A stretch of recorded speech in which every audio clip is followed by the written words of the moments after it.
Good evening, everyone. Welcome to the CKC channel. I'm your host, Grandmaster Calvin Klaassen. And yeah, welcome to another reflection show. Tonight we have a very special edition with a certain Grandmaster from South Africa. London will be conducting the interview. But welcome to everybody. If this is your first time on the channel, then make sure to press the follow button. If you, for some reason, can't press the follow button, then just go to Twitch's homepage and just sign up. It's very quick and easy for free and everything. So just sign up, get yourself a handle name, and come back to the CKC channel and press the follow button. So that would enable you to type in the chat box, because I think it's going to be important for you to throw in a couple of questions tonight. So feel free to throw in the questions in the chat box. We're gonna give some time for everybody's questions. Um, yeah, so I think that's about it. If there's anything else, yes, I think I should also mention that I will be testing out a poll this evening. So feel free to just participate in this poll. And yeah, guys, have fun. And I think we can now switch over um, to the library. Good evening, everybody. By the way, that is tuning in. We're going to switch over to the library and welcome everybody. Uh, Dr. Bouah, over to you. Welcome, London, and welcome, Kenny.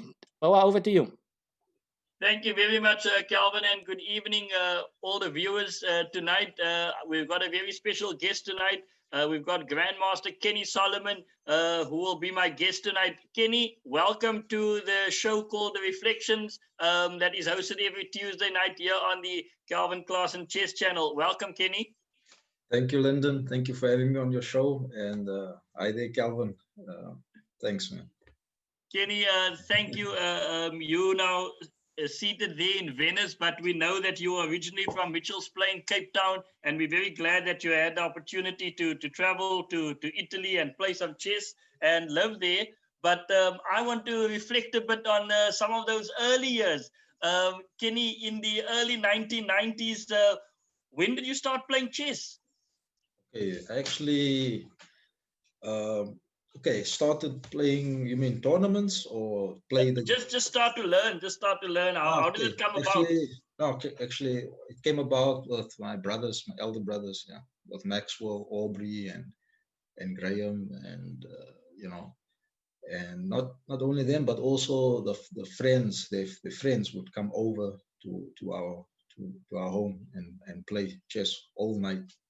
So that's how it came about. So I remember as a little boy, young boy, Edwin November, he would come over and play chess, like over some, he often visited, and also Lorenzo van Niekerk. Yeah, so I remember, and many other chess players from our chess club as well, from Mitchell's Plain Chess Club back in the day. I'm talking now 80s actually. Yes. And so I actually learned chess. So I remember I learned playing chess, the moves. Graham showed me the rules. Graham, the late Graham, he showed me the rules and explained me the moves. But okay, I wasn't so keen on. I wasn't interested really. I didn't like the game yet. And this must have been like when I was maybe like 7 years. So yeah, he explained. So Kenny, would you say chess just sort of runs in the family there? Because 2 weeks ago we had Maxwell on the show, and he was telling us about Aubrey coming from Spesbona, introducing the game, and it just seems that quite all of you sort of took to the game. So it was just a natural thing within the Solomon family. Yeah, it's natural. I mean, even my sister Madge, she no one taught her, but she liked to say that she stole with the eye, so she learned the rules by just observing them playing, and because they played often at home, so of course we played a lot of like serious games and blitz, all kinds of time controls. So yeah, I sometimes I would play games with my brother's friends that came over, and obviously lose. So I'm speaking now like age of 7, 8, 9. This would be like towards the evening after a hard day's work, playing outside in the sun. So Now, Kelly, one of the things that I remember very closely was meeting you somewhere in 1993 when we yeah. played in the Western Province trials to play in the African Juniors. Was that one of your first serious tournaments? Because I didn't really see you play tournaments before August '93 about. Okay, you didn't notice me. No, I didn't notice you. Yeah, okay. My first tournament was actually Cape Open in January In 1993. 93. 93. Actually I took the game serious 1992 when you guys went to Manila when Maxwell qualified for the Chess Olympiad. It was Unity, and he was in the team. And I remember I was still in my school uniform, and I saw all this commotion. Came home after playing with my friends outside, and and okay, I didn't even have a chance to eat dinner, and next thing you know, we are all off to the airport, DF Milan airport at the time, Yes. to see Maxwell off. So I remember Julian Mulder, one of the members from the Mitchell's Plain Chess Club. He had a combi, and we all, because we are a large family, so we were like 8 children. So we went with a couple of cars and a combi. We went to the airport to see Maxwell off, and I remember that Olympiad was I don't know, it was quite a long Olympiad, unusually Yeah, long. it started June 7th and ended 25th of June. 25th of, okay. So during that time, while Maxwell was in Manila, I took one of his books off the shelf, and I started to just to go through the games. Yeah. Can you And that remember book, which book that was? yeah, it was Karpov's collected games. Yeah. So yeah. So that was you can say my first book basically that I started to go through. And also I read the biography of Karpov, and how he started as a junior, and all that inspired me as well. And when Maxwell came back from Manila, and okay, he was surprised to see that I was so interested now suddenly, Yes. And yeah, you could say then from then on he took me under his wing. Yeah. So No. That was an important wing because of course he's an older brother, and he was a very, very strong player, as he still is. Kenny, when I think back to 93 and 94, you started to play tournaments. But I recall in 1995, you won your first Western Province Open in that year. And thereafter, at the Belleville College of Education, you also ended first in your age group. So would you consider 1995 to be a breakthrough year for you? Yeah, the junior tournament was actually 1994 December. It was the junior championships. So yeah, my first junior championships was 1993, and I didn't do so well. And 1994 was my second junior championship, and I actually managed to win that one with 7. I think I remember 7. I made full score 7 out of 7 in the individuals, and I don't know if it was 5.5 out of 6 or 4.5 in the team event. I remember I took a short draw in the last round. Right. I could have won the game, but for some reason I thought, okay, I should take a short draw before the individuals and somehow save my energy. But it's now that I look back, okay, maybe it was too much. Okay, I could have won that game as well. Of course. But okay. And where was your first overseas trip when you won the junior championships?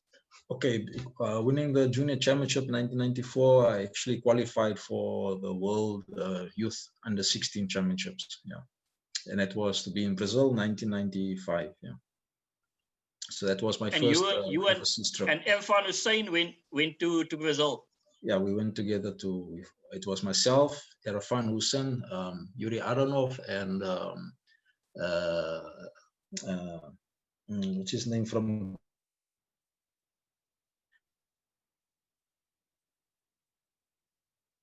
Google Leto. It was very strong junior player. Yes, Ismael Tolero. Yes, Ismael Tolero. Yes. I'm struggling to get his name. Yeah. It was us 4 together with Yvette Ervia, and our parents traveled, was the manager of the whole team Yes. to the junior championships in Brazil. And how did you fare? How did you From fare in as a that coach. first tournament in Brazil? Oh, that tournament was an eye opener. I mean, I think I scored 5 out of 11, or 5 and a That's a half. good score. I mean, first Yeah, time 5 out of 11. international. Yeah, it was That's a good score. Okay, I wasn't so happy at the time because I had bigger expectations, but okay, I think it was just a good, very good experience. A good experience, and to meet better players, yeah, and to see that there's this world of chess where there are grandmasters and very strong juniors, you know, being trained by grandmasters, and that's what South Africa didn't have at the time, you know. Yes. Now, Kenny, so, your next big tournament, in my opinion, was the SA closed in '98. So between sort of '95 and '98, did you go into intensive training with Maxwell? What happened between '95 and '98? Because after that, you just took off. Okay. Okay, intense of training. I thought I was always training intensely. Okay. As a junior, but okay, Maxwell. I mean, in the beginning, Maxwell would show me a lot of his games, you know, and Maxwell liked to show me the games where he won, you know. And, of course, we all do. yeah, but okay, it makes a difference when, you know, he explained me the thought process behind his moves and what he was thinking and feeling, and, you know, the reasons behind certain decisions, and that helps a lot. And yeah,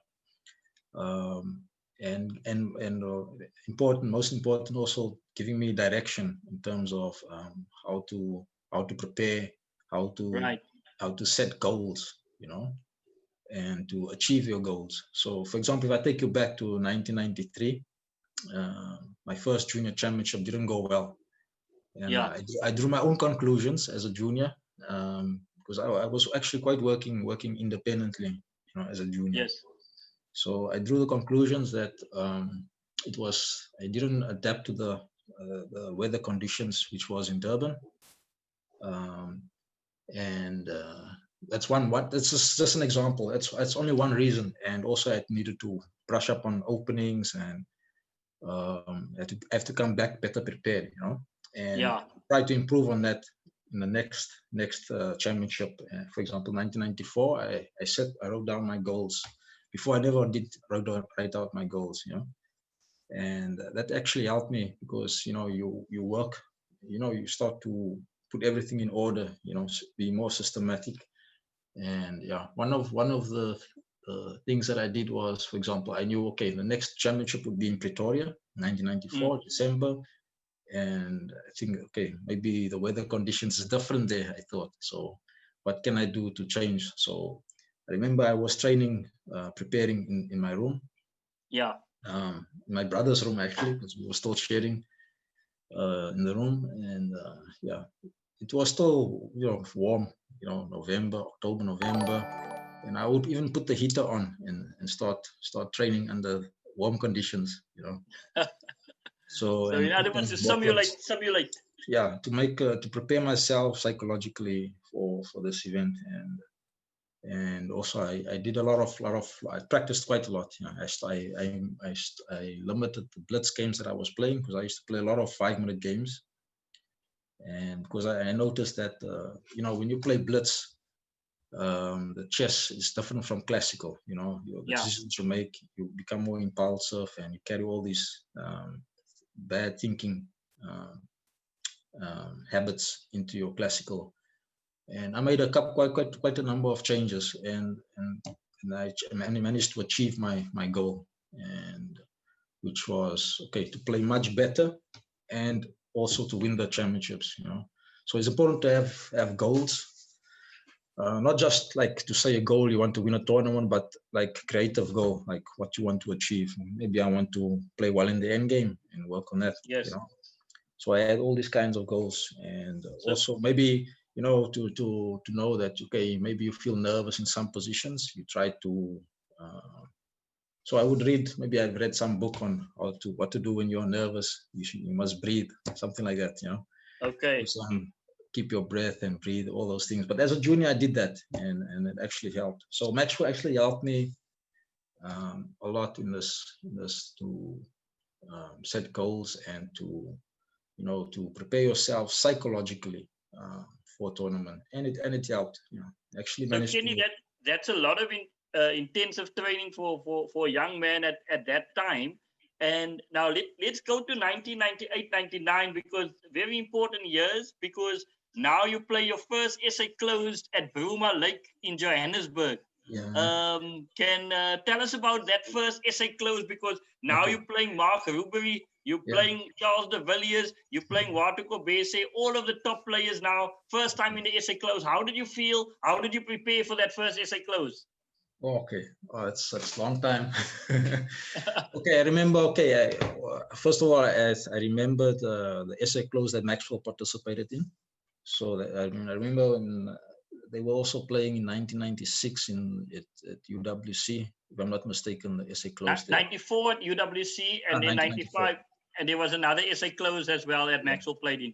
So I have I've sort of some artificial experience, because I went through Maxwell's games, and I was always studying the top players' games as a junior. So all the games that were published of de Villiers, Mikalakis, or Rubery, Levitt, all the top players of South Africa, I had a file on all their games, more or less, like not a computer, but it was physical, paper. An actual file. Yeah, I had my files on them in terms of looking for their weakness and play. Okay, maybe it's a bit too much for juniors, but that's what I was doing. And okay, it's one thing to do all this preparation and then to engage them for the first time. I mean, they were better players, I remember Mark Rubery was I've played him actually in 1996 in the SA Open, and I lost. It was I was playing black, and it was Archangel. Yeah. So there was something in his style that was problematic for me. Yeah. So and his style was more like Fischer type, and I was playing more like Karpov. So, but I found it very difficult to play against Mark Rubery. And I remember in Bruma Lake, I managed to survive and draw with black. Yeah. Okay, Watu, I don't remember the individual results exactly, but I think I think I came third in the event. Yeah, so I think Rubery won the event in 98 actually, and because I recall you and I also actually had a titanic struggle in that particular SA close, because I played the Trompovsky, Bishop G5 there. But Kenny, for me, the other big breakthrough I consider was the SA Open that was played at DF Milan in 1999, because that's a year where you announced yourself, because you promptly won the SA Championship, the SA Open. How old were you in 1999? 1999, I was 19. 18, 19, yeah, turning 20. And there you just won the SA Open Championship. How did you feel after you clinched that SA Open? Yeah, I was over the moon. I was feeling good, but I think in terms of top as you mentioned, announcing myself, I feel like I mean, in terms of you mean joining the top players in South Africa, I think I did that already in 1995. Because I won the Mackie Memorial and also the Western Province Open. And I remember also 1994 was a sign that I can do it, 1994, and that was the Western Province Open. I came third, I think, if I'm not mistaken. So I played some good games. I actually won the Western Province Open in 94 with Charles, but Kenny, the tournaments that you've played, because after that in 98 you started playing for the Olympiad team. Who was your first Grandmaster? Can you still recall who was your first Grandmaster you played against back in the day? You mean in a tournament or at the Olympiad level? At the Olympiad level. I think 1998. I think we played. If I'm not mistaken, we played the Russian B team, isn't it? I think I got crushed by Kobalia. Okay, yes, yes, Yeah, of course, but yes. Crash by Kabbalah, it was English, yeah, English, reverse Sicilian English, yeah, open English, yeah. I was just Now, completely outclassed in that game, yeah. now, Kenny, what is the difference to prepare for that type of level of player at the Olympiad level? Because what many of the viewers may not know is that Grandmaster Kenny Solomon became the first South African player in 2016 to play more than 100 games at the Olympiad level. Not only for South Africa, but at the Olympiad level. Yeah. Kenny, what does it take to train and prepare for that type of level? Perhaps you can share one or two of your secrets. Okay, secret. I don't know if it is a secret, but okay, it's first of all, you must already know it's a lot of work. Yeah, it's a lot of work, and I think we can say that I think most important foundation is to analyze your games. Simple as that. It sounds so simple, but okay, it depends. You know, it's a simple concept to analyze your own games, but it's more than just that. It's that you if you want to make progress and to improve, you have to know the direction for your from you know where you should go and what you should do to change your game. You know, you have to analyze your games and yourself. You know, so that's very important, and to do it seriously. That's not, don't do it superficially. You have to do it very seriously. I think that is the basis for, and then you have to do a lot of things. You have to study all the phases of the game, opening, middle game, and end game. But analyzing your games is important because you need to know what are your weaknesses. And obviously, you have many weaknesses. The lower the level you are, and you want to improve and to extend, you have to analyze your games and to make the proper diagnosis, and then set your goals for improvement. You know, so for me, that was it basically. And It Kenny, might sound simple, but would you recommend using chess engines and the computers together with your own analysis, practically speaking? of course you have to use the computer. I mean, it's part of the evolution of chess development, technology in chess. You know, software and engines. So the computer, you must just remember that when you play your game, the computer is not there to help you. You know, so you're on your own and you have to think independently. So it's important to do it first independently. Sometimes if you depends how you work, you can do it. If you do it, you can work with the computer simultaneously or even before and then with the computer. But it's important to not to let the computer dictate. Uh, you know, don't just follow the computer. You have to also be there on the position and to see what's going on. You know, if you're able to do that, then you can do it simultaneously with computer. But if you have, if you have maybe limited time, if you have a lot of time, then you can do it before and then use the computer. That would be even better, maybe. Yeah. Kenny, I want to ask two questions before Calvin comes in with some questions from the viewers. 2003, you got your international master title in Nigeria when you beat an Egyptian IM in the last round at the African individuals. How did you feel when you realized that by winning that game, you were now going to become an international master and qualify for the world champs, which you went on to play against Grishuk? Tell us a bit about that Nigeria experience as well as as well as preparing for Grandmaster Grishuk. Yeah, it was. I mean, I remember preparing even for 2003. I think it was not just the African individuals; it was the all African games, and there were many sporting codes. We were going by chartered flight to Nigeria, so it was a special event, you know. And the preparation was something. It was also very special because not only did you work on chess, we also went to visit the dietitian before. We also went to see the psychologist, the sports psychologist. So I remember I was going to UWC to see the dietitian and also to speak with the psychologist, and I found that very helpful, you know. and I try to apply what I've learned outside of chess, and I did a lot of physical preparation as well, um, for the Nigerian event, because it was going to be a very long event, because we played rapid, we played blitz, and then at the end we played the individual Individuals. championships.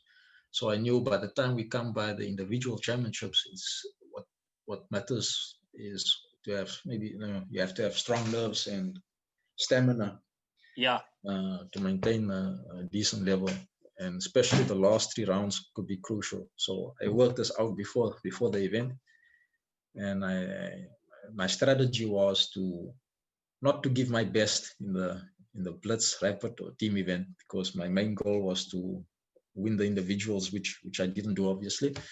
But okay, it was my strategy, and at the same time, it's very difficult, because when you play in a team event, you also want to help the team, Yeah. and that's actually what happened. We played, and I actually encountered Abdel Nabi, the Egyptian IM that I faced in the last round, in the blitz and the rapid. And I think I'm not sure if I remember well, if I won one and I drew one in the rapid or blitz, or I drew both games.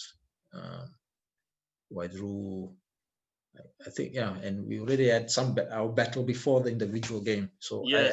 I had already a feel of his style of play, Yeah. and I think one of my strong points is that I'm quite observant, and I can use the information there and then. So it was to my advantage, and I remember in the African individuals, that last part of the event, I could see players were all getting tired, and I remember, actually, I didn't have such a good start. I lost one game. I actually lost to Watu in the 3rd round, if I'm not mistaken. The 3rd round, and then I had to recover. And then I was in a situation where I had to win my last 3 games if I wanted to qualify. And so what to do? So I had to change my strategy and style of play. So what I did was I tried to keep the tension in the games. And the strategy was very simple: to play the game, keep the game going as long as possible. I mean, I don't have to play the best moves. I just have to keep the game going, keep the tension, keep the possibilities open, And when the mistake appears, and if I should be able to refute it or to capitalize on it, that was the strategy. So I remember I played the game against I played Lungu. I had white. Lungu is from Zambia, and it was a King's Indian. And okay, the opening was unclear, but I was just happy to keep the game alive and keep the tension. And at the end, I managed to win the game with a nice combination, with the rook entering. And then the next game was against the ropes, against a player from Tripoli, from Libya. From Libya, yeah. And he had a very strong attack on my king in the Sveshnikov, this knight d5 line, which became popular in the Caruana-Carlsen match. So, okay, he had a strong attack, but okay, I managed to escape with my king to the queen side and turn the game around. Yes. So it's just that I had a strategy which helped. And then after winning those 2 games, the last round, I have Abdel Nabi. So, and I remember that night, I couldn't sleep that night, because I was just thinking about the game and just trying to sleep, and just, it's not so easy to apply what you are supposed to. But okay, this is where the preparation of seeing the sports psychologist and dietitian and all of that came in handy. And my strategy, I would have the white pieces in the last round, and okay, I did what every player does: prepare for the player. And but the strategy was always there to play 100 moves, and that was if necessary, yeah, and keep the tension. That's all. Yeah. And knowing that I did good physical preparation, I was fit, and I knew my opponent must have been at least 10 years older than myself, so yeah, I could use that as an advantage. And then I was still young, but okay, now I can't use it too much. Anyway, that was the situation, and it worked. I managed to win in the end game, opposite color bishop end game. Yeah, but a So- nice combination. I mean, against Abdel Nabi, because I think I remember knight takes f7 and queen takes e6. The combination there spoke for itself.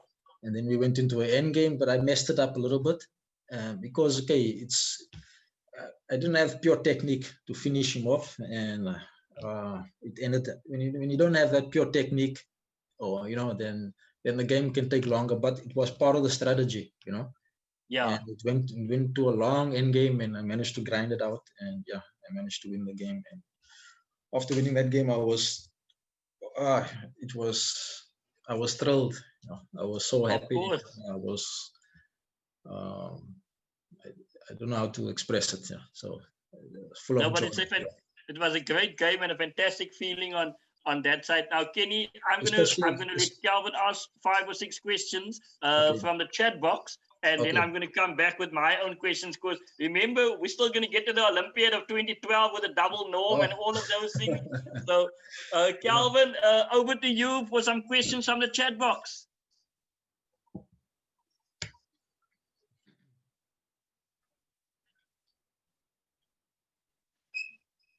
Okay, guys, I'm back on. It's exciting stuff.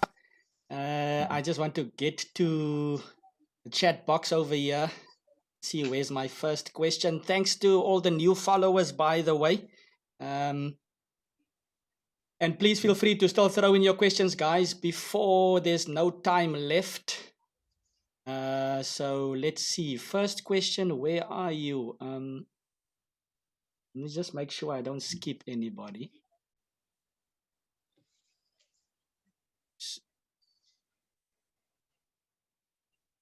Okay. I've got a question here from Nazim Harrison. Just want to make sure. I thought I had another question before this. Let me just make sure. Okay, so I'm going to start off with this question. And apologies if I missed your first question, guys. Let me just start off with Nazim. I'll check afterwards. So, so first question, Kenny, from Nazim is how much time did you use a day to work on chess? Okay. I think, it varied in different periods. There might have been some days where I went maybe not more than an hour or two. And then there could be some days where I work whole day, when I had the time. So it was never fixed, nothing fixed. Okay, I think what's important is that you have your goal, and you try to accomplish your goal or your training goals. And the thing is, maybe I didn't have to work such long hours because I had a long-term goal. So when you have long-term goal, maybe you can have 2 hours and 2-3 hours, and also take into account. In South Africa, we weren't playing international tournaments. We were playing local events.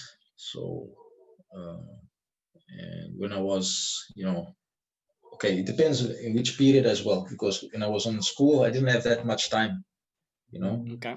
After school, I had more time for chess, I remember when I was in school, I would come home after school, I had all this homework, and you also need to rest and recover, and then, then study chess. So maybe maximum when I was in school, like 2 hours, Okay. 2-3 hours, But after school, when I finished school, and then I was coaching again. So I was basically doing chess. I did a lot of time in chess coaching as well. So it was the period 2000 to 2008. And during this period, I was mainly a coach and playing some open tournaments on the weekend. And I think maybe I spend more time during international tournaments preparing, which is not recommended. Maybe even like 3 to 4 hours before a game preparing, which is maybe too much because you burn all this energy before the game. But then we didn't have coaches, grandmaster coaches. So basically, I think it's very important to have a goal, and it doesn't matter how much time you spend, but you have to have a goal and to work towards this goal, and um, you can budget your time accordingly. Okay, cool. Thanks, Kenny. Thanks for the question, Nazim. And the next one comes from Shanov. Shanov is a new follower as well. Thank you for the follow. Shanov asks, okay, I think you might have kind of answered this question already a bit earlier, Kenny. Maybe you can mention someone else or just add to it. But Shanov asks, which SA chess player is always a big challenge for you, like how Carlsen struggles against Aronian, for instance? So maybe who do you struggle against as a SA player, if any? Okay, at the moment, I don't think I'm struggling against any SC player because, because I'm not actually playing much in South Africa at the moment.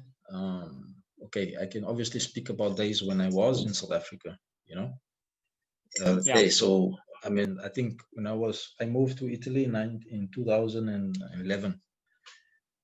Before then, I was struggling against Henry Steele, you can say, Okay. and Watu Kobesi. If I may name of more than one player, Caudry and even Donovan van den Heever, and also Van der Nut. These were the top players. Uh-huh. That I wouldn't say struggling in the sense that I would be always losing to, but we can say that there was a very healthy rivalry and competition between us. So I think my score with Watu is quite even, and maybe also with Henry.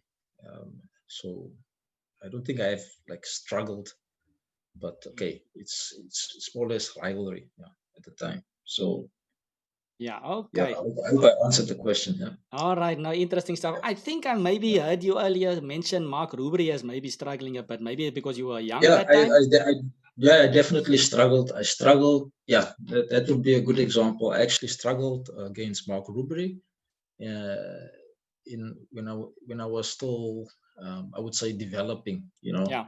Until the age of maybe because then what happened was Mark Rubery stopped playing, as you know, he used to be very active, and then suddenly was okay. There was a period and he would play less, and I didn't get to play him so often anymore. The last time I played Mark Rubery was in 2007, and I think I had him against the ropes, but he managed to get away, Okay. slip away with a draw. He slipped away with a draw, and it was.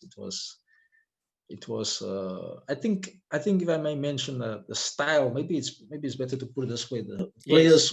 chess player whose style I struggled most was Mark Rubery, and Mark Rubery, because I don't know, he had a unique sense of the initiative, and yeah.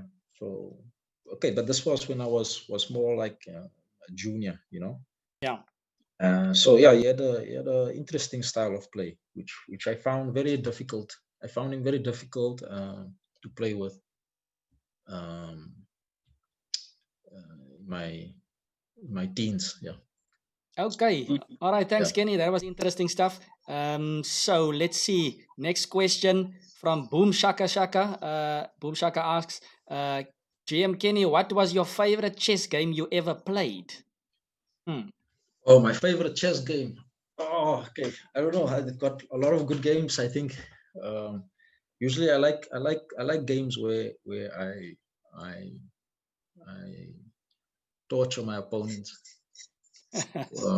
where they don't have counterplay and they struggle to breathe. And when a player doesn't have counterplay, you can even hear he's physically breathing, struggling to breathe. Typical capo stuff. Yeah. But okay, I think my favorite game actually is against Sanan Sugarov in 2008 in Budapest. Okay. He's now Super GM. At the time, it was 2-4-95. And that game is special because it was the first round in Budapest, and I think it's one of the few games where actually I can say I really played a perfect game. because I managed to refute a novel, one of his or a novelty over the board. So it was something nice. Yeah. Also, it was a Botvinnik, how you say, Botvinnik system in Mm. the Iran. Yeah, very sharp. So it's a very double-edged kind of game, and yeah, that was my best game. Okay, cool. Thanks, guys. Go check that game out, Kenny versus Sugarov. All right, so here's a bit of a more lighter question for you, Kenny. This Mhm. comes from Lolda. Lolda asks, Kenny, did you ever lose against your wife in a serious game? No, we haven't played a serious game yet. Maybe any type of game? I I think I've lost one blitz game at the chess club. Yeah, some years ago I lost a blitz game at the chess club she organized. It can happen. Yes, it definitely can. Okay, thanks, Kenny. And a couple of more short questions here. Yeah, from S3977, he asked, are you still playing tournaments? So that's a question. I kind of know the answer, but I want you to explain. To Yes, I am still playing tournaments. I played already 3 tournaments in August. Until from August to now, I've played 3 tournaments. Before we couldn't play because of the lockdown. So I'm still active, and my next tournament is next weekend. Okay, cool. So still staying active even through these Yeah. tough times. That's good. Okay, so Lyndon, how many questions can I still go for? Maybe one or two. You can go for 2 more, and then I will start again. All right, so I'll just check here if there's more questions at the bottom. I'm in the middle of my chat box here. So a question from Kaskin, interesting one. Kaskin is asking, so Kenny, he says that he Googled and he sees that your peak rating was 2491. So how did you manage to get your GM title? Maybe we're jumping the gun with this question a bit because you guys surely will be talking about later. So Okay, how did you... my peak rating is not 2491. It was 2461, I think. All right, that's from the viewer out there. So how did you manage to get that title? That's his question. The rating by playing tournaments, international tournaments, and facing higher rated opponents. You must mention it also. Okay, I had a sponsorship, so I could choose some nice tournaments to play in, and I chose all those 9-round tournaments, like Dubai Open tournaments in Budapest. I played a few international tournaments. I played in Germany, one tournament in October, and I think I had a good year in 2011. In fact, jumping to 2461, just came off a tournament that I scored my first GM norm in Padova, 2011 December. That was when I jumped to 2461.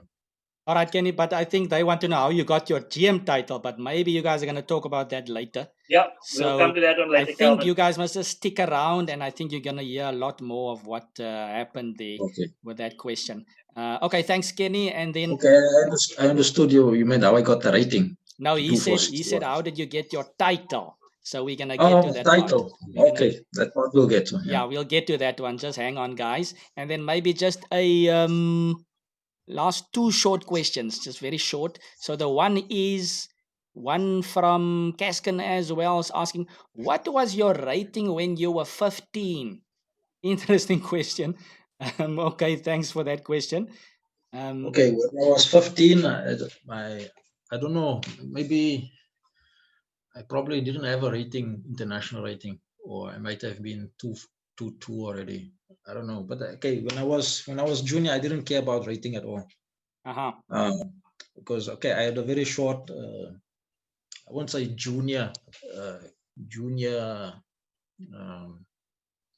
Okay, I was always competing in the junior events, in all the junior sections, under 16, twice under 16, under 18, twice under 18, under 20. I didn't qualify in under 20 once, but already when I was 15, I think I was one of the top players in South Africa.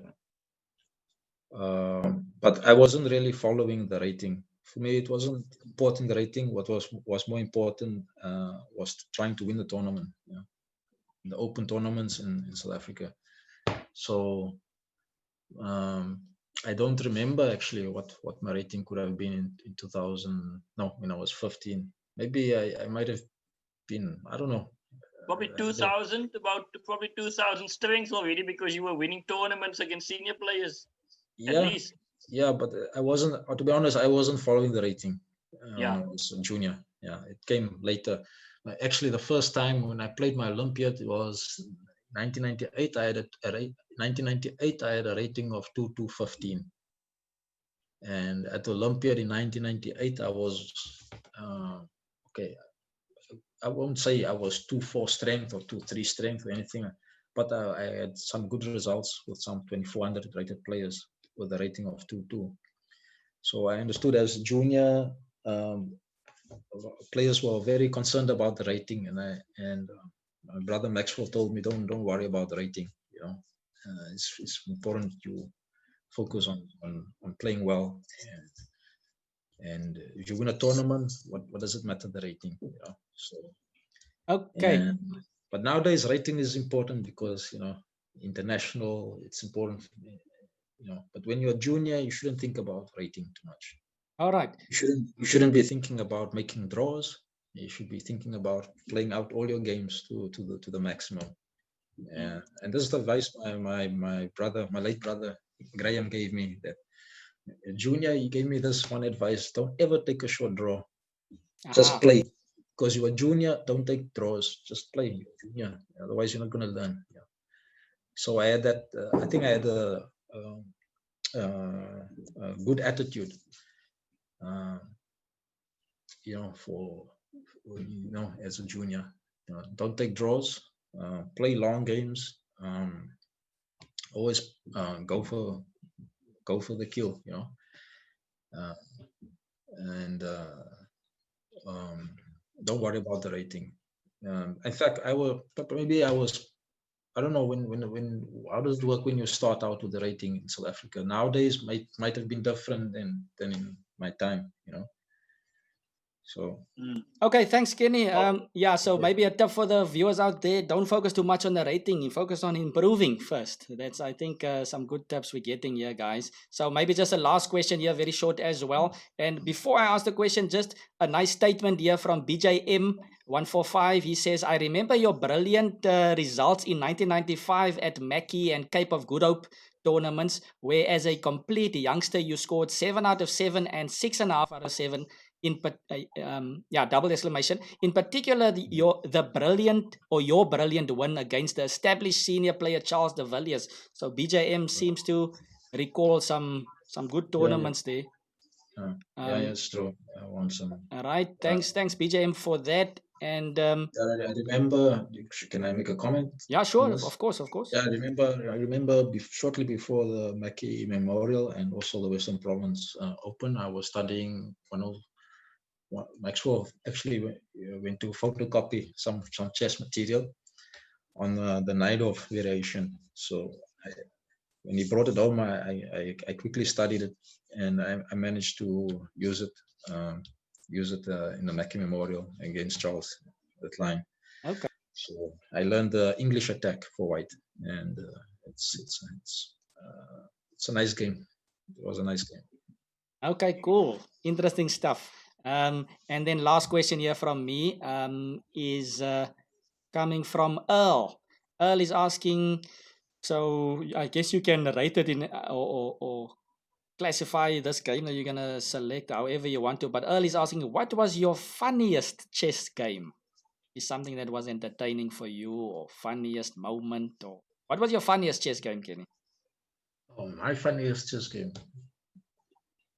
I don't know. I don't know. Actually, it should be, but I probably don't remember. I mean, in chess we have so many funny moments that I don't find it actually funny beating my opponent, like or tricking my opponent. Yeah. So usually okay, because maybe it's, I don't know. Really, I don't try to I mean, maybe a funny moment. Yeah, there is actually a funny moment, come to think of it, but I don't like to talk about it actually, because it's my opponent lost the game, so he didn't feel so good after the game. Obviously, it was when I swindled my opponent, and there are quite a number of games where I managed to swindle, but I don't. Maybe it's not so funny actually. If someone, if one feels good and the next person, actually, it's actually a nice story, because okay, when it's actually funny when your opponent is actually gloating during the game. Yeah, in fact, you can mention maybe the story, but without mentioning the name of your opponent. I think that Yeah, would be Okay, fine. please. so We're anxious yeah, to hear that. yeah, it actually happened here in Italy a few years ago. My opponent it was a tournament in the Reggio Emilia region, and my opponent he was crushing me in the opening because I didn't know this line, and he had an overwhelming attack, and I was so close to resigning the game. Yeah, so he called his friends and his buddies, and they, he was just kind of walking around, I was like, oh, I was just like my hands on my head and Yeah. trying to think on which move am I going to resign. So yeah, and and every time I'd see he's coming in, out, calling another guy, showing the friend, look at my position. And I was thinking, oh man, what did I get myself into? And then suddenly, okay, I managed to calculate some long variations, and I actually calculated a trick where I can sacrifice an exchange. Yeah. And it's still losing, okay, but he made the mistake after, and when he captured, but okay, when you in such moments you also have to be an actor, you mustn't show. So I try to hide, and I was looking like I just blundered. And then when he captured and his rook was on a4 or something like that, I had the pawn on a5, and he went back rook a3 trying to come out. I went a4 and the rook couldn't come out anymore because I had the pawn on c3 and c4, and Okay. the rook couldn't come out. So even though I was an exchange down, his rook couldn't come out. So it was a nice swindle, and it was an endgame as well. And I managed to, when your opponent's piece get trapped on one side of the board, you have to play on the opposite side of the board. Yeah. So I took the play all the way to the king side, and yeah, that was And of that course, was one of the of course, funniest moments in my chess games. Yeah, yeah, sure. and your opponents, all your opponent's friends, of course, were there to witness it as he Yeah, collected them. yeah, they witnessed. Yeah, they witnessed. So it wasn't good for him after. I feel sorry for him after. Yeah. Okay, nice story there, Kenny. Thanks. So, yeah, I think I'm gonna hand it over to you again, Lyndon. I see we do have some questions, so maybe if there's time later on, we can still ask Kenny a couple more questions from the viewers. But Yeah. yeah, okay. So over to you, Lyndon. No, Thanks, thanks, Kenny. Calvin. But Kenny, I think you and I have played many times against one another, and I must tell you, some of my funniest moments is when, in fact, you do sit with your hands before your face, and then you just stare out between the fingers. It's an old trick that I've seen that you do quite often. So you also have your funny moments. Yeah. But Okay. Kenny, let's go to the Olympiads, because I'm very interested in that 2012 where you scored your double norm. Because one of the viewers, in fact, asked about how you get titles and how you get norms and those things. Tell us about that special Olympiad, because you've just got your GM norm in Padova a year before that, and now you're in Turkey at the Olympiad in 2012. You're playing on board one, and you're playing a number of grandmasters. Take us through that special 2012 Olympiad for you. Okay. Actually, 2012 wasn't a good year in terms of chess for myself. Yeah. So, I mean, I remember 2011, I made my first norm in December, and then after that, everything started going downhill. I actually lost, like, I don't know, 100 points, 11 points in that year, or close to it. Yeah. Actually, yeah. So it was, maybe it can also be the transition, changing country and all those things, and a lot of dynamics, a lot of Yeah. factors involved. But I was always constantly working on my game. You know, uh, it's, as I said, I have long term goals, a very long term approach when it Yeah. comes to chess improvement. So I think one of the um, reasons that I maybe I could succeed at that Olympiad was because I was patient. You have to be patient Mm. because a lot of people are in a hurry to improve, and when you're in a hurry to improve, you cannot determine when things are ready yet. So I always have a long-term approach, and in terms of achieving my objectives. So I think in that year I was playing a lot of tournaments uh, around Italy, and Italy have a lot of weekend tournaments, 5 rounds. Here and there, I played a 9 round tournament, so I was constantly playing, and I think all that built up towards uh, the Olympiad. So I already had the Olympiad in sight, uh, like months before. Yeah, so that was a thing. And also, Italy is actually, you can always select your tournaments where you want to play. You can choose Right. tournaments where you can get the norm maybe easier, and maybe you can choose a tournament where there are many strong GMs, and you play up and you have good chances of increasing your rating. But in that case, Italy is not such a good choice, maybe, because it's very tough Mm. playing in Italy, actually, because you have a lot of lower rated players that can play chess, and they are not bad players. So it's not as bad as India, where Yeah. you go to India, you lose points. You're going to lose rating points if you're playing India. For example, I remember in 2008, I was just digressing a little bit, with Watu in Calcutta, and 2008 we played the Calcutta Open. It was like short notice. We were invited and we went to play, and I was sharing a room with Watu, and it was a nice time. We had eat curry, eat roti and fish and spicy, and playing with all the Indian kids, and uh, and at the end I lost like 10 rating points. I think Watu might have lost 15 elo points in India, and yeah, we were so happy. We felt like we were, we were made strong. Yeah. And you only lost 10 to 15 We points. only lost 10 to 15 points, and we were celebrating. And this is in Calcutta.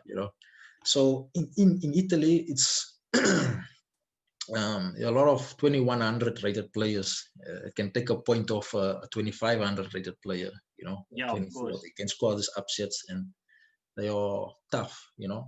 And playing these 5 round tournaments, okay, it took down my rating, but I was able to play, because when I play chess, I play full out. I don't take short draws. I play it full out. And when you play 5 rounds, it means you play 3 days and you play double rounds. So it's like 10 hours of chess. So that intensity, I was building up on that. And I took that with me to the Olympiad. So when I was playing in the Olympiad in 2012, I mean, I had the stamina. Okay, I was match fit. I've played enough games. Um, um, okay, um, I made sure this time I was more. The difference was because you target. You have your target. The Olympiad was my target. The tournaments I was playing in Italy were not really my target.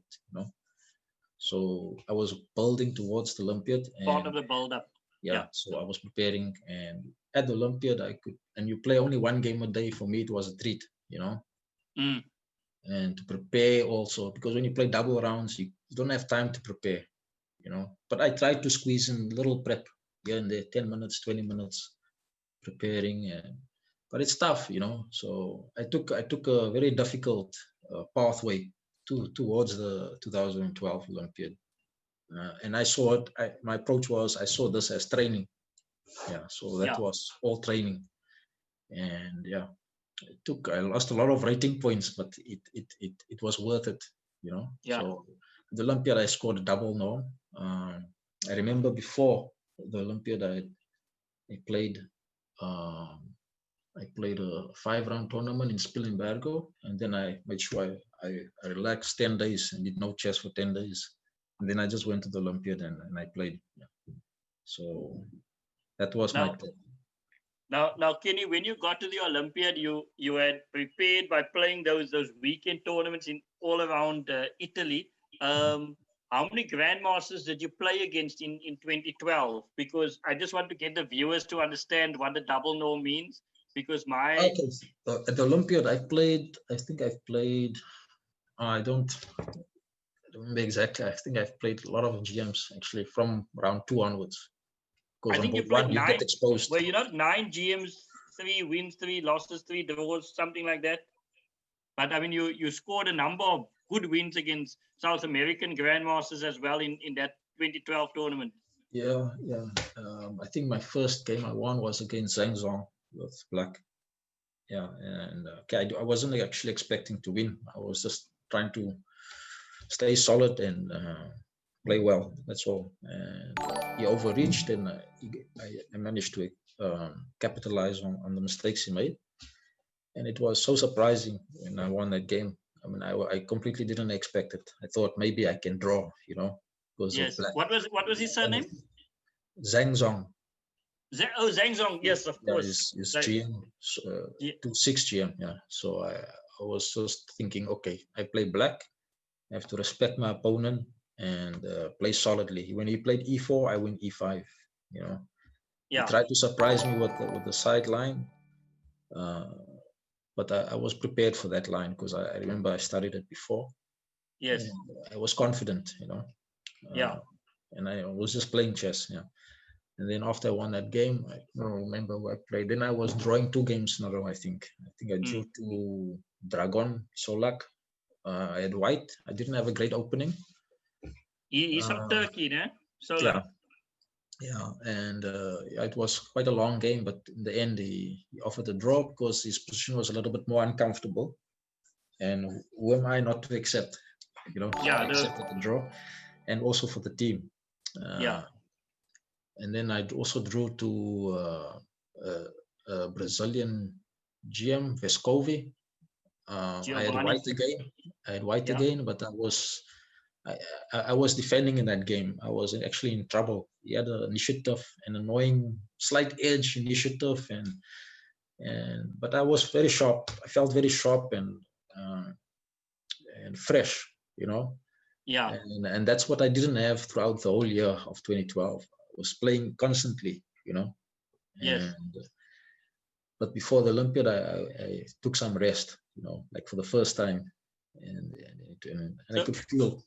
I can feel it worked.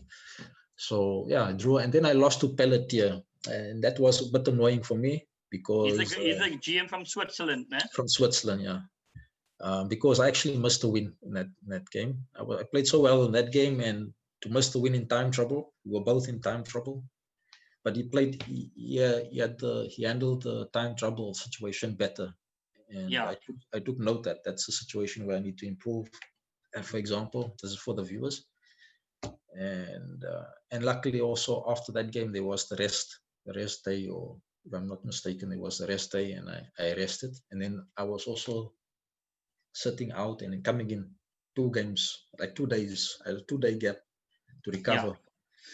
And then after that I played Morovic black, and I managed to same strategy. On board 1 you play for the team, and actually my goal wasn't, I mean, I was more team player because I was thinking, okay, play board 1, you have to be solid. So I was trying to be as solid as possible. So, and it was a close position. So I wasn't taking any risks, and they were taking risks to beat me. So that was the strategy, obviously. Play solid and capitalize. And it nearly, I mean, it worked really well. And when I was more prepared for the white pieces. So when I had white against some GMs and they don't know me, my rating is very low. They underestimate me, and I can punish them when they make a mistake because they take risks, you know. Yeah, of course. So that was the strategy. Also during this same Olympiad, I think I must also mention 2012. Henry Steele was also very close to making a GM norm, because he had, I think if he had won his last game or second last game, he might have actually also made a norm. Yeah. Yeah, So he I beat remember. Luke McShane in that Olympiad from England. Yeah, he beat And McShane. Watu beat Georgia from Bulgaria. Yeah. Georgia, when I was being outplayed by Topolov, I saw Watu was busy crushing. Kirill Georgiev. Kirill Georgiev didn't know where to look, you know. Watu had his knight sacrificed there on the king side, smoking the king out to e6. And yes, yeah, but it sounds nice. Like, I mean, you guys had a good Olympiad in 2012, and you in particular had one.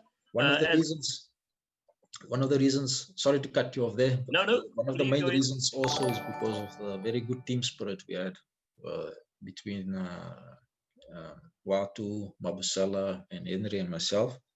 Yeah. So we had a very good team spirit. Yeah. And it was sometimes, you know, the atmosphere and having good team spirit contributes to how well you play. Yeah. So I mean, if there's a good team spirit, I think I find that I play very well. Yeah. Now it's an important part, because if you have your surrounding and your teammates, then of course that builds you up. Now Kenny, and just for the viewers, when you score one norm at the Olympiad, and a norm is normally when you scored 66% or more points against a particular team. In this case, Kenny scored 66% of points against the Grandmaster opposition that he had, and with that, it counts as a double norm, which meant that in Padova he had one norm, and now from the Olympiad he had two norms, which meant that Kenny was on 3 Grandmaster norms as well. Kenny, you must have been excited about being on 3 GM norms, but in 2013, you sort of had a horrible Commonwealth Championship in Port Elizabeth, losing to a couple of players there as well. But in 2014, I want to get to 2014 as sort of my final questions before we go back to the viewers. 2014, what many viewers will perhaps not remember is that you became the first South African to win a tournament in Pretoria ahead of a couple of Grandmasters. Can you tell us about that tournament in particular before we get to the Steinitz tournament here in Cape Town? But how did you feel playing against Strikovic and Sergei Kasparov and Antik and other Grandmasters in Pretoria? Okay, actually, I should mention that, it was the Kasparov Chess Foundation with Graham Jurgensen that invited me to participate in the Capablanca tournament, prestige tournament there, and Steinitz. And before that, there was another tournament that I played in Zimbabwe. It was a weekend open, you know. So I think playing in that tournament shortly before actually warmed me up, okay? And, right. And then I thought, okay, my goal is, okay, I'll warm up with this tournament in Zimbabwe. And that's where I met Kayonde. Andrew Kayonde. Andrew Kayonde from Zambia. And we drew our first encounter, and it was a tough game. Okay. And I took notes because I put him on the list that he's a difficult opponent.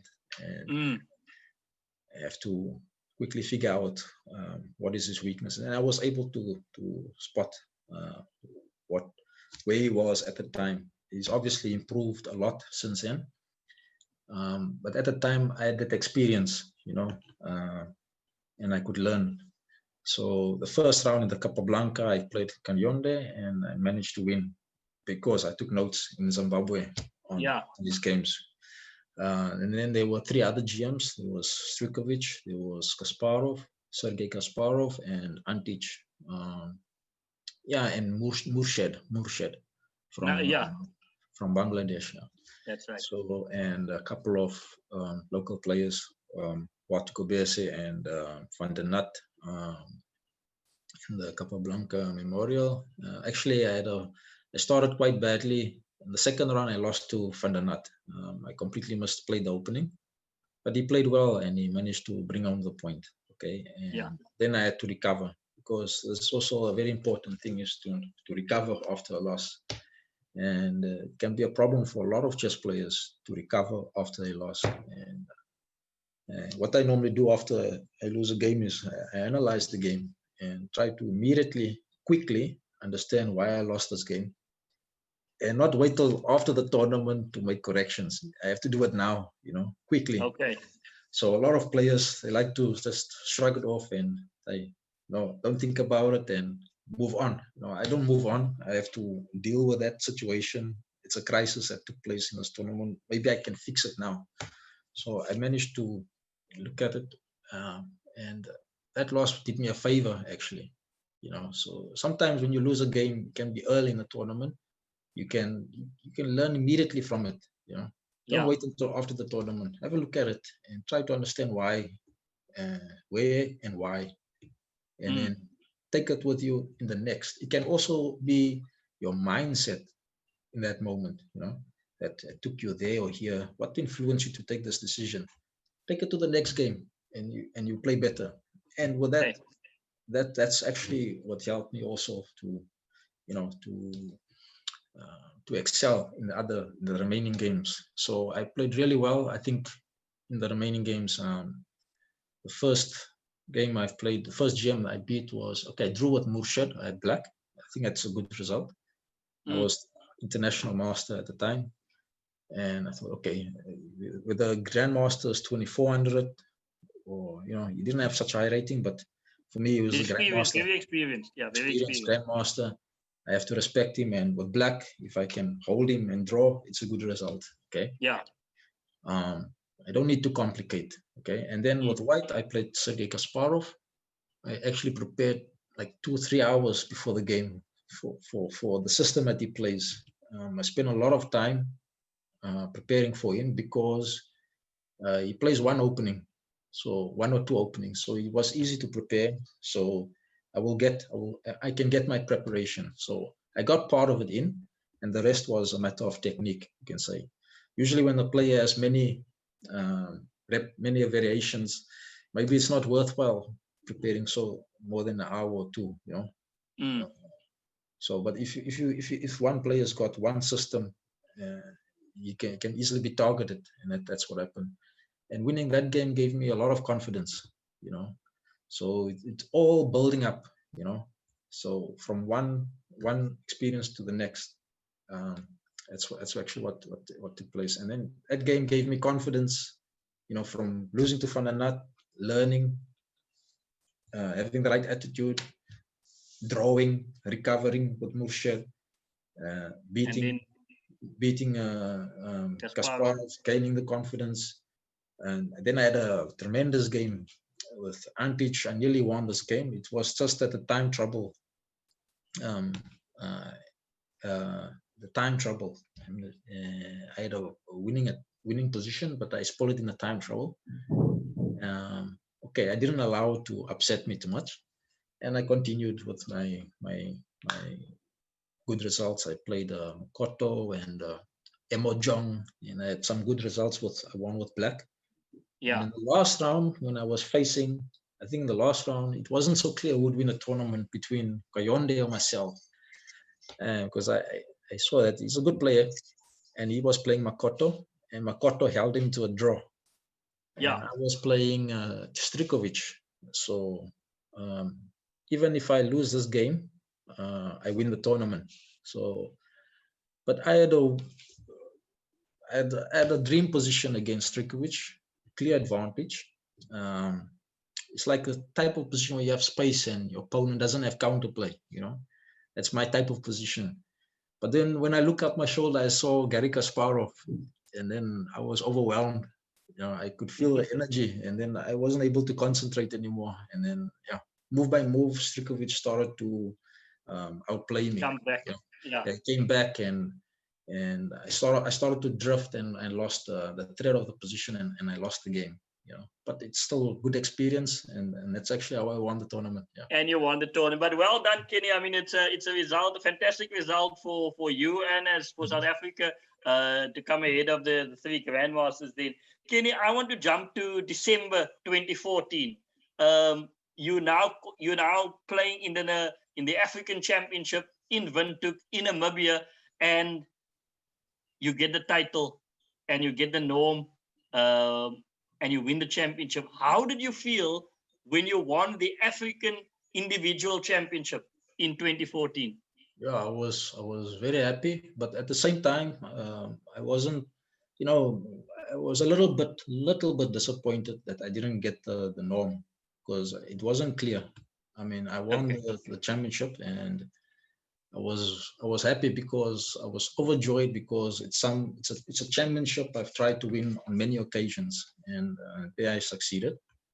But at the same time, because there was a clause which seemed unclear, and it said that I can't remember exactly how it read, but I understood that I didn't make the norm, and all of us didn't understand. And I think it was like on December 24th, and I flew back, and only once I came home, I think it was on December 24th, if I remember, 2014, and then all this Facebook people were writing that I made the norm. Yeah, I mean, it's a title, basically. Yeah, it's a title. Yes. So, wow, what's going on here?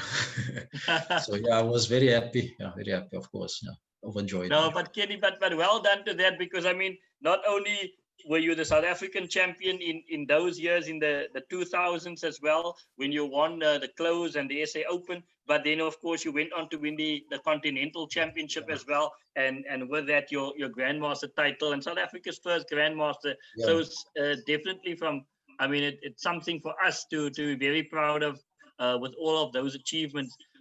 Kenny, I still have many more questions for you, but Calvin has about 2 or 3 more questions before we're going to close tonight, because Kenny, one of the viewers asked earlier, where's Veronica and the children? So maybe while we go over to Calvin, you can tell the viewers where the Veronica and the children are. Okay. Oh, the wife took my daughter to soccer training. And then after that, I'm not sure she'll be moving around. Yeah. No, great. And Kenny, how old is your son? My son has just turned 2 on 8th October, as you can see. And isn't that the same day as your birthday as well? Yeah, same hour. No, thanks, Kenny. Calvin, over to you for a few minutes before we close at 8:30. Over to you, Calvin. All right, guys, I'm back. Let me just adjust something here from my side. So yeah, I'm gonna check the poll results pretty soon. Yeah, I've got quite a few questions here, so you guys must just let me know, Kenny, how much time we do have left. I'm gonna try to squeeze in as many questions as possible, because we've got quite a few. So just give me an indication. We got 10 minutes left, Calvin. 10 minutes to go. Okay. Sorry. Okay, let's get going here. So I'm continuing from where I was. So apologies if we don't get to all the questions, guys. First question posed, first served. So let's see. Okay, I just adjusted my chat box now, and all of a sudden it moved. So let me just go back to that point. I think it was from, yeah, here we go. So from Istvan. Istvan is a local guy, a regular guy on the channel, so welcome, Istvan. Istvan is saying, who is your favorite world champ and why? Oh, favorite world champion. Okay. Okay, that's not the easy question, huh?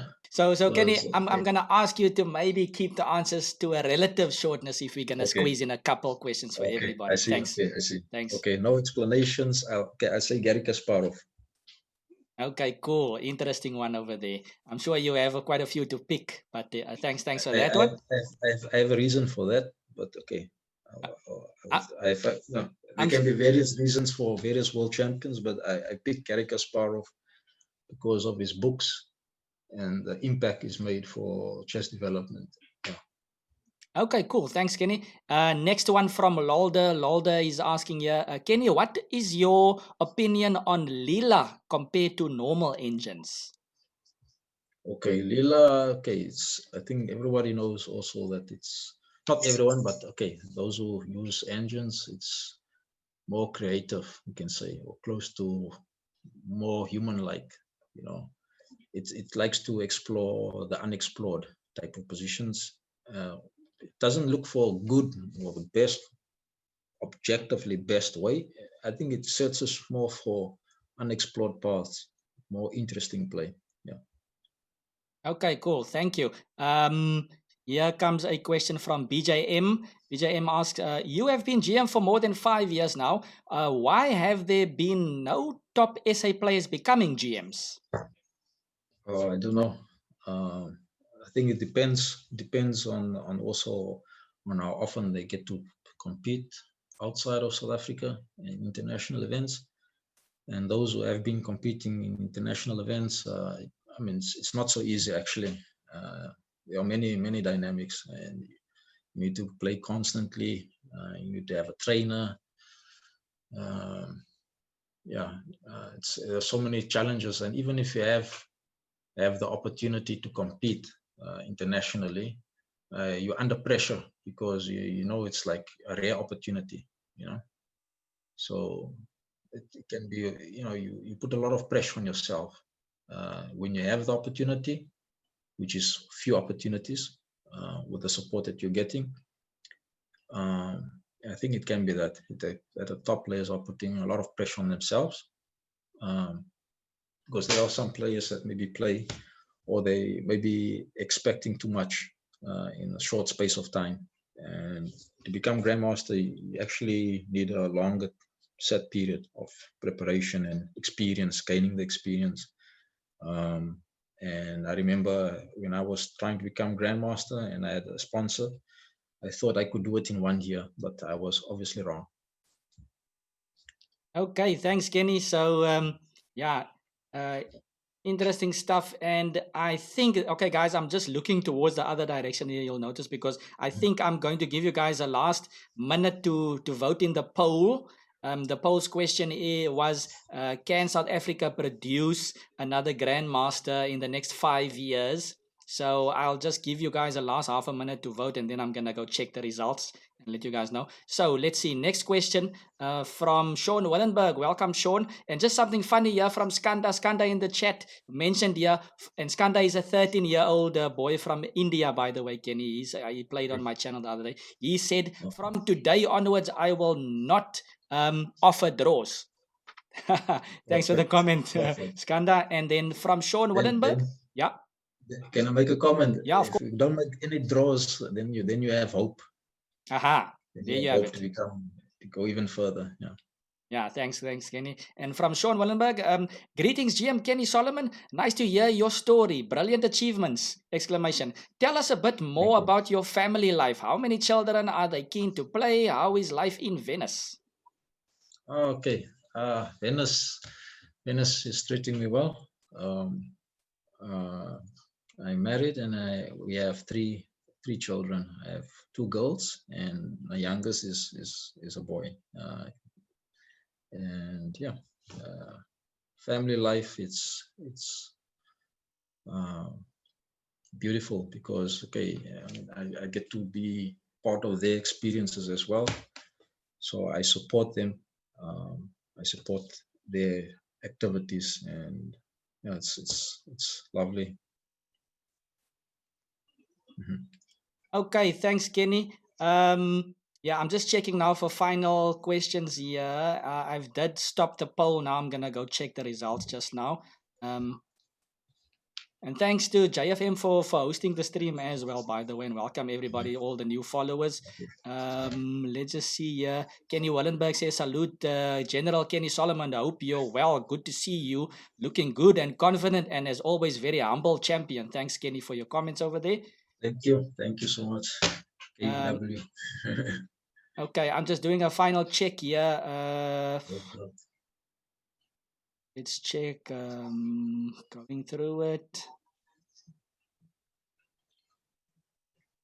Okay, almost at the end of my chat box.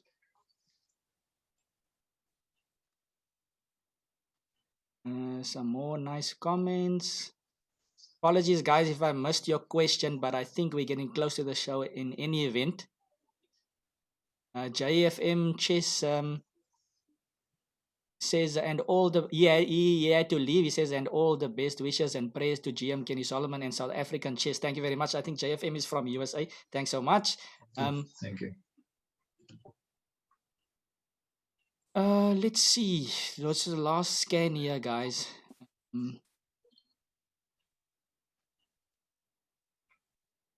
Okay, so I think that's about it. Okay, I see one last question there. This is my last one, and then we're gonna stop. So BJM is asking, Kenny, what will it take for Chessa to invite you back to SA to coach our players who have shown potential? Interesting question. Okay. Thank you. That's very nice, actually. That's a good question. What it takes, I don't think it takes much. We can talk about it, but what's most important, I think, is the will is there, and where there's a will, there's a way. So I mean, I'm actually open to helping our young players or our top young players. I think it's very important to have someone to share experience. So, and the players need support. So yeah, it's something to talk about and to discuss. Yeah, I'm quite open to and keen to help our young players in South Africa. And obviously, the young players need a lot of support and direction, and especially if maybe it's also most logical from someone who has set an example. So yeah, I think it would be I think it would be great if South Africa can invest in a project answering this question, to having me come in South Africa and maybe collaborating with our young players, and show them how to work and how to improve. And I think we did something similar, not similar, but something on a very small magnitude in 2017. We had two juniors from Gauteng, Vusi Malaleke and Kanya, and they came to Italy for two months for tournaments and training, and I was taking them to some tournaments and also providing the training. So that was very short period, and I really enjoyed that experience, coaching and working with young players from South Africa. And I think it's something actually we can seriously sit down and talk about. Yeah, it's a possibility. And yeah, it depends on chess structures in South Africa also to make this happen. Yeah, so it will be very. I think it's crucial, actually. Okay, all right, thanks, Kenny. Okay, so I'm gonna have to stop there with the questions. What I can say is, guys, these other questions, how do you get the title and so on, these type of things we did cover more or less. What I can say is we will have Kenny. Kenny has given the go ahead to us. We will have Kenny again on the show at some point, maybe in the near future, because we also, okay, this is great, hearing from SA's only GM, but of course we also want to get onto the chessboard. We want to see some pieces move, so we will have Kenny coming back pretty soon and showing some games, and then we can even ask Kenny more questions. Maybe just to end off with a last comment here in the chat box from Lolda, a nice comment here. Lolda says, Kenny is a true champion with strong character on and off the board. Thanks, Lolda, for your comment. And yeah, so that's that from the questions. And just to give the final results here from the poll's question was, can South Africa produce another Grandmaster in the next 5 years? So the options were yes, maybe, and no. So 50% of the votes was saying yes, we can produce another one. And 36% of the votes went to maybe. and 14% of our votes said no, we cannot. So interesting poll there. Thanks for participating, guys. And yeah, so Lyndon, I'm going to give it over to you for final comments, and then I will just finish off everything. So yeah, over to you, Lyndon. Thank you, Calvin. And Kenny, from my side, thank you very much for agreeing to be part of the show tonight. It's been a great 90 minutes that we were able to have you direct from Venice, Italy. And all of us have learned. I've made a couple of notes here. I've got about 4 pages of notes as we've gone through it, and I'll certainly be replaying back some of those things that you've said about the stamina and the training that we need. And of course, you saying Kasparov, I thought you were going to say Karpov, but I mean, those are important things that you, as you said, that you each one differs in the approach. But Kenny, thank you for agreeing and also participating so enthusiastically as well. Kenny, any final words for the viewers out there? Okay, no, it was a pleasure to be on your show, and Calvin, thank you for having me. Thank you. I hope to be back, and I feel like the chat was like 5 minutes, so yeah, I feel like okay, there's more to chat about. So I hope to come back and to share more of my maybe on my games and my insights, and yeah, to take more questions. So it was an absolute pleasure on my side, and hope to be back. Great stuff. Kenny, thank you. Kenny, thank you very much. And from my side, I'm handing back to Calvin for some of the announcements. Kenny, if you'll stay on for the moment. But thank you very much, Kenny, again. Thank Calvin, you. back to you. Thanks, Lyndon. And yeah, so just a couple of things that I need to mention. Then we're off. Not long left, guys. We're gonna end soon. So yeah, from my side, thanks, Lyndon, for hosting the show, getting us superstars onto the channel. That's always great from your side. And Kenny, yeah, obviously, I'd like to thank you for joining. And I just want to take a moment here to have my claim for fame here in Kenny's journey as well. I want to mention, I'm sure Kenny can remember, that getting that Grandmaster norm there at the African individuals, Kenny scored, I think it was 7 out of 9, if I'm correct. And there was another guy that scored the same points, and that was Grandmaster Adley. But Kenny, of course, ended up above him because Kenny beat Adley in the Grandmaster Adley in that tournament. And Grandmaster Adley had no draws. He also scored 7 out of 9. And the other person that also took something off him was another South African, which was myself in the first round.